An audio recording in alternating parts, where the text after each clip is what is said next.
श्री स्वामी समर्थ. जय जय स्वामी समर्थ. स्वामींचं नाव घेऊन मी आजच्या ह्या नवीन व्हिडिओला सुरुवात करते. यंदा 25 जुलै म्हणजेच शनिवारी आली आहे देवशयनी आषाढी एकादशी. आषाढी एकादशी म्हटलं की आपल्या डोळ्यासमोर येते ती म्हणजे पंढरपूरची वारी. वर्षभरातील 24 एकादशीपैकी आषाढी एकादशीला विशेष महत्त्व आहे. आषाढी एकादशी आषाढ महिन्याच्या शुक्ल पक्षात येते. भक्तांसाठी आषाढी एकादशी हा दिवस विष्णूंचे आशीर्वाद घेण्याचा असतो. असे म्हटले जाते की जो व्यक्ती या एकादशीचे व्रत करतो त्याचे सर्व पाप नष्ट होतात आणि त्याला मोक्ष प्राप्त होतो. या दिवशी चातुर्मासाची सुरुवात देखील होते आणि पंढरपूर येथे मोठी यात्रा भरते. लाखो वारकरी पंढरपुरात येऊन विठ्ठलाचे दर्शन घेतात.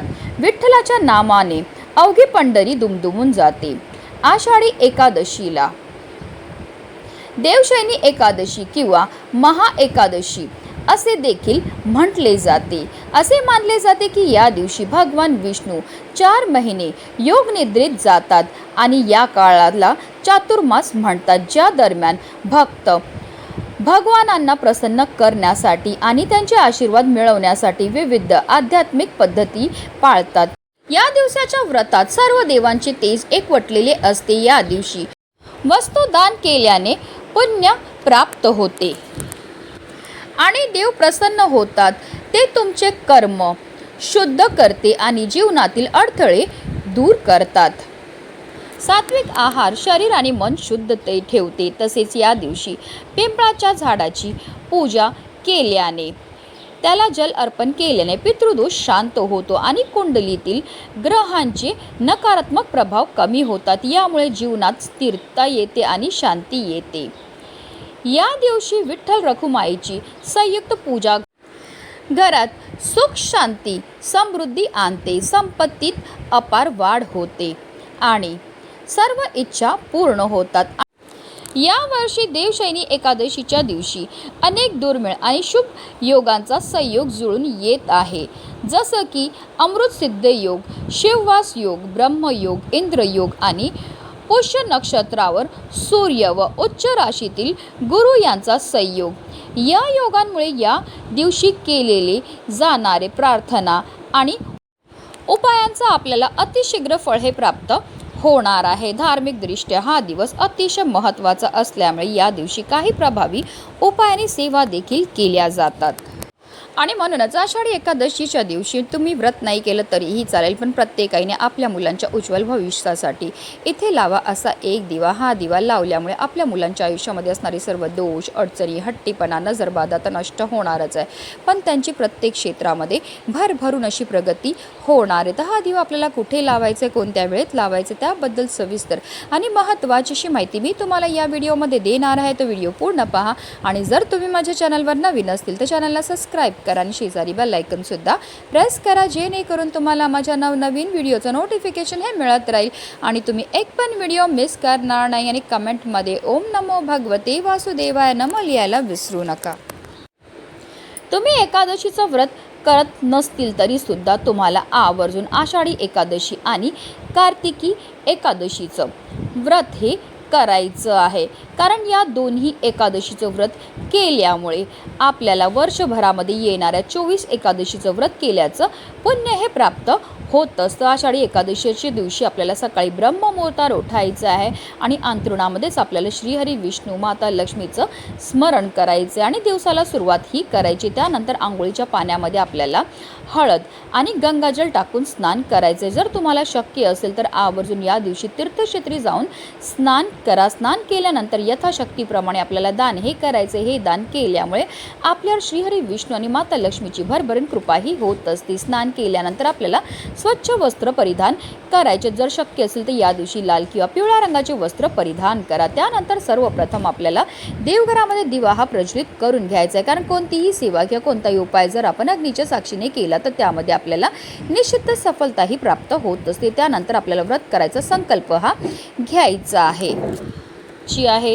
त्यानंतर पिवळी फुलं, पिवळी फळं श्रीहरी विष्णूंना अतिशय प्रिय ती अर्पण करून घ्यायची. त्यांना सर्वात जास्त प्रिय ती म्हणजे तुळस. आता तुळशीचे तुम्ही पत्र अर्पण करू शकतात किंवा तुळशीचा हार बनवून तो सुद्धा अर्पण करू शकतात. आपण तुळशीचं पत्र अर्पण करणार तेव्हा आवर्जून आपल्याला आपल्या मनातली इच्छाही पूर्ण करण्याकरता आपल्याला प्रार्थना करायची. असं केल्यामुळे आपल्या सर्व इच्छा मनोकामना ह्या पूर्ण होतात. त्यानंतर आपल्याला विष्णू सहस्त्रनामाचं पठण किंवा श्रवण करायचं आहे. विठ्ठलाचे अभंग किंवा आरती करून घ्यायची आहे. तसेच आषाढी एकादशीच्या व्रतकथेचं पठण किंवा श्रवणसुद्धा करून घ्यायचं आहे. गोडाचा नैवेद्य अर्पण करून घ्यायचं आहे. अशा रीतीने आपल्याला पूजा करून घ्यायची आहे.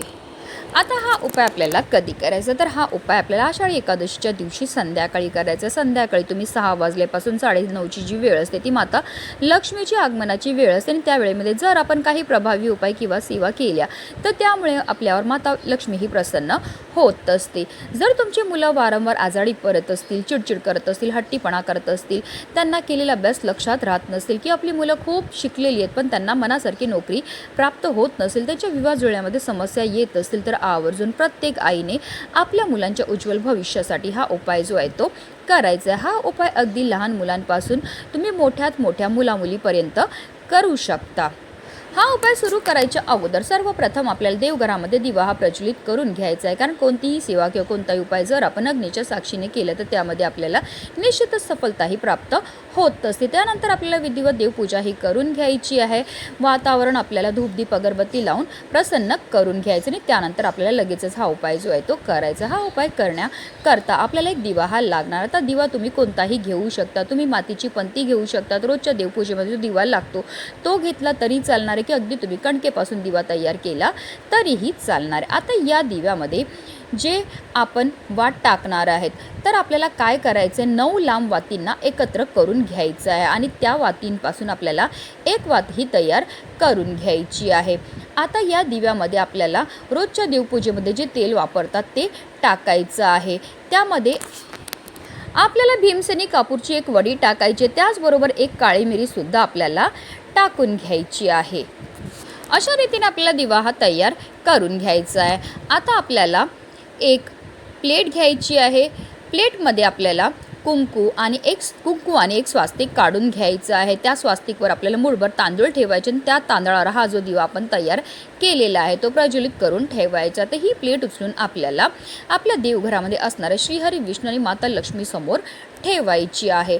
आता या दिव्याला सुद्धा आपल्याला हळद, कुंकू, अक्षदा, एक फूल अर्पण करून घ्यायचं. त्यानंतर देवघरामध्ये बसूनच आपल्याला काही सेवा ह्या करायच्या आहेत. आपल्याला 16 वेळा व्यंकटेश स्तोत्राचं पठण करायचं. 16 वेळा व्यंकटेश स्तोत्राचं पठण करून झाल्यानंतर आपल्याला दोन्ही हात जोडायचे. श्रीहरी विष्णू आणि माता लक्ष्मीचं स्मरण करायचं आहे. आपल्या मुलांच्या आयुष्यामध्ये असणारे जे संकट आहेत, विघ्न आहेत, दोष आहेत, आजारपण आहे किंवा मुलं हट्टीपणा करत असतील तर ते दूर होण्याकरता आपल्याला मनोभावे प्रार्थना ही करायची आहे. आपल्या मुलांची एखादी कोणती इच्छा असेल जी काही केल्याने पूर्ण होत नसेल तर ती इच्छा मनोभावे आपल्याला बोलायची. ती इच्छा पूर्ती होण्याकरता आपल्याला प्रार्थना करायची. आता हा दिव्याची जी प्लेट आहे ती आपल्याला देवघरामधनं उचलायची आणि आपल्या घरामध्ये जिथे तुळस असते त्या तुळशी मातेजवळ आपल्याला ही प्लेट नेऊन ठेवायची आहे. पुन्हा एकदा तुळशी मातेला हात जोडून आपल्याला प्रार्थना करायची. आपल्या मुलांच्या आयुष्यामध्ये असणारे जे संकट आहेत ते दूर करण्याकरता आपल्याला मनोभावे प्रार्थना करायची. आता तुम्हाला एक मुलगा असेल तर तुम्हाला एक दिवा हा तयार करून घ्यायचा. आता तुम्हाला 2 मुलं असली तरीसुद्धा तुम्हाला हा एकच दिवा जो आहे तो तयार करायचा आहे. 2 मुलांकरता तुम्हाला वेगवेगळा दिवा तयार करायची गरज नाही. याच पद्धतीने आपल्याला हा उपाय जो आहे तो करायचा आहे. आता जर तुमची मुलं नोकरी, व्यवसाय किंवा शिक्षणानिमित्त बाहेरगावी असतील तरीसुद्धा तुम्ही याच पद्धतीने हा उपाय जो आहे तो करू शकता. काही कारणास्तव घरातील स्त्रीला मासिक धर्म असेल, तिला चालत नसेल तर कर्ता पुरुषाने म्हणजेच वडिलांनी हा उपाय केला तरीही चालणार आहे. आषाढी एकादशीच्या दिवशी हा दिवा प्रज्वलित करण्याला विशेष महत्त्वही दिलं जातं. असा हा दिवा दिवांसमोर प्रज्वलित केल्यामुळे आपल्या मुलांच्या आयुष्यामध्ये असणारे सर्व दोष, अडचणी, हट्टीपणा संपतो आणि आपल्या मुलांची प्रत्येक क्षेत्रामध्ये भरभरून अशी प्रगती व्हायला लागते. म्हणूनच व्हिडिओ जास्तीत जास्त लोकांपर्यंत शेअर करा जेणेकरून प्रत्येकाच्या मुलाच्या आयुष्याचं कल्याण हो, हीच मनामध्ये इच्छा. जय जय रामकृष्ण हरी.